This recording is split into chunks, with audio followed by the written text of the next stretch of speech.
I hope it is still helpful for you. I hope you are still finding it, that it resonates.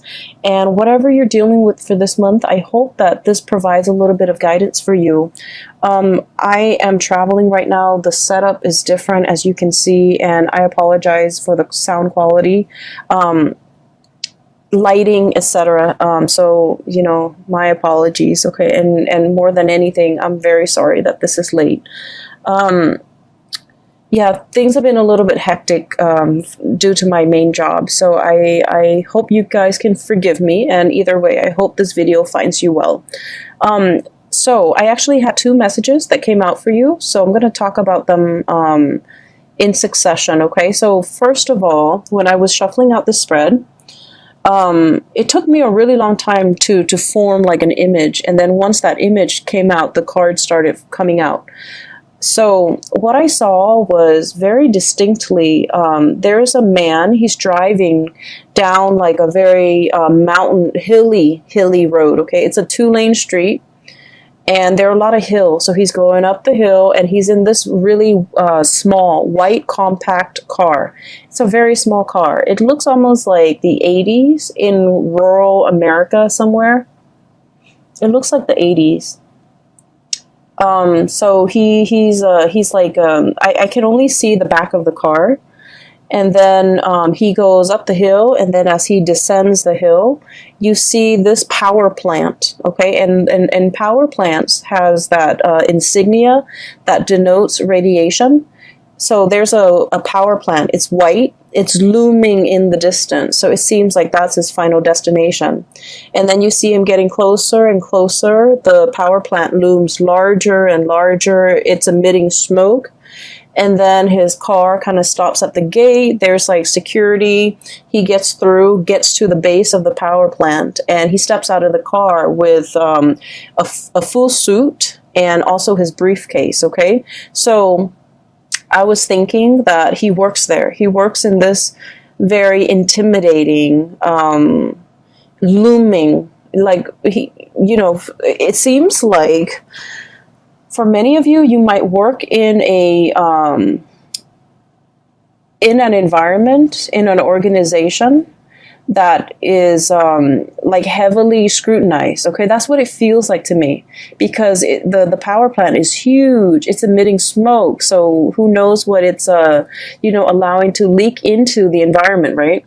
And then on top of that, it has this huge radiation sign. Okay, is huge. The emblem is like on the side of those smokestacks almost.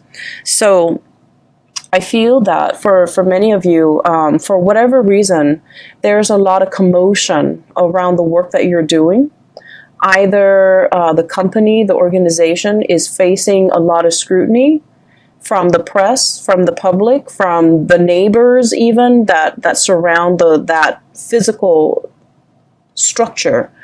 And so I do feel like, I feel that a lot of you guys identify very strongly with the work that you do. You know, you want work that is meaningful. You want work where your skills and your talents can be on full display. And especially for many of you, you might be like the voice, the face, the motto, the mascot for whatever it is that you're working at. You might be a sales rep, for example, for a company that you work at. So you're kind of like the face of the product, okay? You could be very visible in the limelight, especially for many of you. A lot of Leos are politicians, okay? And so I do feel there's a lot of like, you're kind of like in an environment that might be facing a lot of scrutiny, and you're doing the damage control. You might be the PR person that everyone reaches out, and you might have to deflect questions, you might have to create your own red herring in order to distract people from something. From something. You might be hired to take on a position so that you can do damage control. You might be hired on by a firm in order for them to fix something that they've made a mistake on. Now, we are moving away from that November timeframe, and November timeframe was problematic especially for a lot of work environment, and especially for when it comes to their public image, because we had a very profound Mercury retrograde period where a lot of deeply buried things are coming to light, okay, or were coming to light. It was in the sign of Scorpio. And so I felt like a lot of things that people kind of sweep under the rug, a lot of deep, dark held secrets, especially as it pertains to companies, organizations, and work environment and things like that. Things that people in power were trying to hide from the public, or truths that they were trying to distort, or just things that they shove away when no one is looking. I feel that all of that might have come to light recently, and as a result of it, you're kind of called in to do some damage control. Okay, so that's what I was feeling. I just feel like the work environment that you're in is facing a lot of scrutiny. The people you might work with, they might have their own personal issues that's facing a lot of scrutiny. Okay, and they're faced with a lot of scrutiny. And I'm sensing a lot of people will come to you for the month of December, asking for advice, like, should I do this? Should I do that? Because they're really concerned about their public image. And, it doesn't mean that they're superficial or vain or shallow. I just feel like there's something going on here where somebody's job might be at stake, and you're kind of called in to either provide some guidance, provide some legal advice, expert advice even, how to de-escalate tension, how to de-escalate a potentially volatile situation, how to, do all of those things, okay? I also feel like, you're good at your job. You're paid very well. For many of you, you're paid very well for the work that you're doing. But behind it, I feel that, it's a job. So you try to do what you're told. So for example, you work with you're hired on as a contractor to do some damage control for a company, and you might not like that company very much. And so, even if you don't agree with it, agree with the things they're trying to hide, the things that they're trying to sweep under the rug, you're hired to do this job. And so you will do it to the best of your capabilities. So I don't see any moral, ethical conflicts here. I just feel almost as if there's a lot of fires to put out. Okay. So going back to that image, there's a second part. So, he steps out and he's in a suit, really nice suit, in this mini car, but he's in a suit and he holds a briefcase. And so, my initial thought was, oh, he works here. He's an employee. But then I see him like in that briefcase. It's not like papers or laptop or things like that. I guess in the 80s they didn't have laptops. It's not like papers. It's a science kit. Okay, so he has like those. What are those? The droppers where you take a little bit of a water sample and you put it into a slide, things like that. He has a dropper. He has machines to test the radiation level. And so he opens it up, puts it on top of the front of the car, the hood of the car, and then he starts to go around the area, the power plant. He starts inspecting. So that's when I was like, oh, he's an inspector. So he's not called out to do some damage control, even though that message applies to some of you.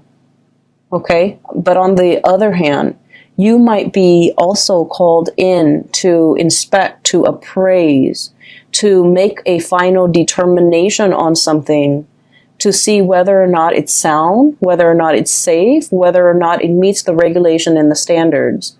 And I feel like for many of you, and this could be, just literally just one person I'm speaking to, but I feel like there was something that was unearthed. All of a sudden, it just came to light, and you're called in to do to make the final determination, to inspect, to appraise, to look at it. And he does his thing. Okay, he walks around multiple times, collecting multiple samples, and then at the end of it, what I saw at the end of that picture of that scene was he puts in he takes like a poster from his car. Okay, and then you see him get back into the car. He drives away. The security gates closes behind him. He stops the car, gets back out, and he puts this giant poster with the radiation, the hazardous sign on it, hazardous sign on it, and it says like deemed unsafe. Okay, that's what it says, deemed unsafe. And so I feel that there's a situation around you where you guys are in a very important position to protect people from, okay? You're bringing something to light so that people can be made aware, so that people can, knowledge is power, right? But I feel like there might be something that is unsafe, that is unfit, and you're drawing attention to it. You're calling it for what it is. Okay, so in a way, this could be in a work environment, but then I also feel that for many of you, the word unfit parent came in. Okay, so you might be, for example, a social worker, where you're inspecting homes, the home environment. Is this a safe place for children to be in? You might be inspecting like a retirement home where they take care of elderly people. You might be inspecting like a preschool, even a high school. You might be like, one of those superintendents or one of those inspectors, academic inspectors, to make sure something is meeting the requirements, it's passing, the regulations and the codes, and make sure other people are abiding by it, because if they don't abide by it, it can cause long-term negative impact on not only, the people that are involved, but the surrounding area, hence this power plant, okay? It generates power for the entire area, and if something happens to it, it will affect negatively the entire area in terms of, power surges, or even worse, like chemical spills and things like that. So I feel that you're taking your job very seriously, and you're wielding a lot of power. You're wielding a tremendous amount of power where what you say, what your findings are, what your final determination is, it will affect a lot of people. And I just have to say, Leos, us fire signs were incredibly, incredibly ethical. We try to always walk down that straight and narrow path, okay? We're humans. We do stray from it, okay? But I do feel that for a lot of fire signs in general, ethics and morality goes a long way. There's always a right and there's always a wrong. And we don't really mix the two. Okay, water signs always know there's a right and a wrong, but they make justifications based on their emotional attachment to a specific outcome. Air signs can rationalize. They rationalize, well, it's wrong in this context, but it could also be right in that context. I feel like for a lot of fire signs, there's a right and there's a wrong, and no matter what the circumstance, the circumstance doesn't justify whether or not something is right or wrong. Those things are not malleable. And so I feel that you are wielding a tremendous amount of power here, and you're doing the right thing because you understand that by, I guess, succumbing to, pressure, or by not listening to your own sense of morality, it affects a lot of people. A lot of people around you, a lot of people that might not even be family members, that you might not even know them, personally, but it affects their families, it affects their livelihoods, it affects their health. And so you're doing everything that you can to make your final determination on something, possibly to close something down, to shut something down that's not healthy, or to, or to like find justice in a situation, okay? I see a lot of people here where you might be looking at, the way somebody is raising a child, the way somebody is taking care of another person, and you're disagreeing with the way in which they do things. And for some of you, you know, it is the holiday season. We're going to be dealing with a lot of family members. So I do feel some of these issues are coming up in the family unit. You know, it's like, you should have done this as a mother, you should have done that as a father, you shouldn't treat your parents like this. You know, all of those discussions, I feel, is coming into the picture, and I keep seeing like unfit. Somebody is unfit to do something. Somebody is unfit to take care of themselves, or they're not all mentally there, and they have somebody else who's managing their estate, or who's like a power of attorney, and that person is unfit because they're taking advantage of the person who's not able to take care of themselves. So I feel like all of these ethical, moral debates are coming into the picture, and I do see you discussing all of these things with family members in a very passionate manner. I don't see it being like an argument where we're arguing and screaming and you know,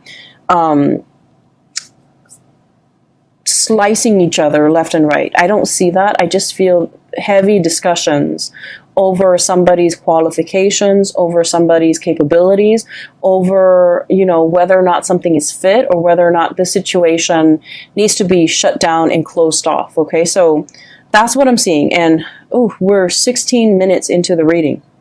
I just wanted to get that out of the way, okay, because I felt like it's much calmer now. I feel a lot calmer. The power plants, you know, the looming sign, that radiation sign is so strong. Like it was so big, it was so visible, and I feel that that message needed to be conveyed, because I feel like there's a potentially toxic, hazardous situation. And it needs to be called out. It needs to be labeled for what it is, so that people know to avoid it, and it needs to be shut down. Okay, so that's just the bottom line. On the other hand, on a lighter note, okay, I do see two people here. So let me talk about these two people. I feel like that was the work situation. So let me talk about these two people here. I have one person who is they're very much still interested in you, but I feel that you're turning your back on them, and you're turning away from them, and you're finding love and inspiration and passion and, you know, reciprocity elsewhere. Okay, I feel that you are upset and frustrated with this person, and this person is shown up here as the Knight of Cups. Okay. It seems almost like he's got a blob. It's like a paper bag over his head. Okay, that's what it feels like, doesn't it? So I feel that you are frustrated with this person. I feel that they do a lot of things that frustrate you. I also feel like they're overly affectionate and possibly a little bit needy. And I also feel that they're looking for you, wondering what you're up to, thinking about you, possibly even, you know, trying to reach out to you. And I feel that you respond when you want to, but this person is no longer kind of like your top priority. I feel like once upon a time, the love between the two of you might have been very hot and heavy, okay? Because I do see an energy of like opposites attract. There might be a huge age difference. There might be like a cultural difference. There might also be like, you know, it might be like an interracial coupling type of a thing. But I feel like there's a certain degree of, you know,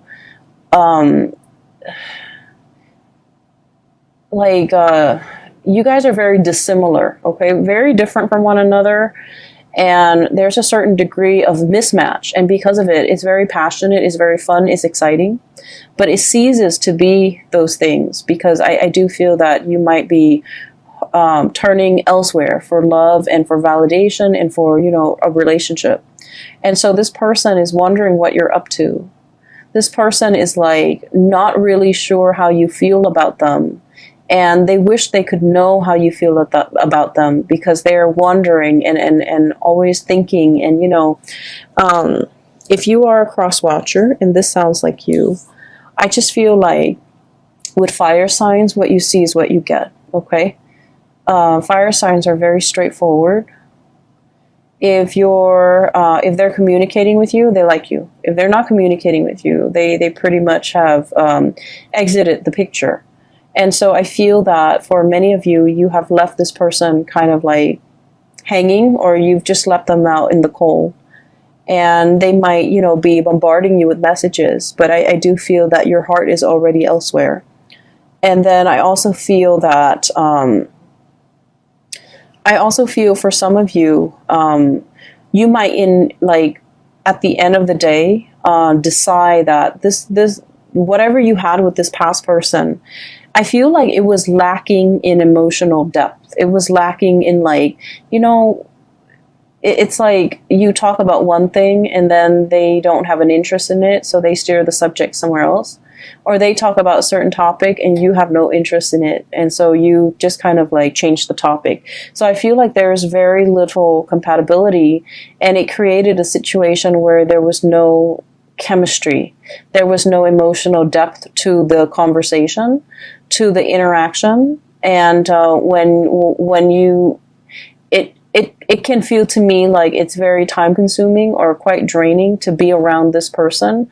Not because they're a bad person. It just feels to me like it requires a lot of effort just to keep the conversation going, because you guys don't have a lot in common. I do feel that they really like you, and I do feel this person is incredibly intelligent, incredibly smart, but they're very smart. Queen of Swords. Super smart, okay? Their mind is very sharp.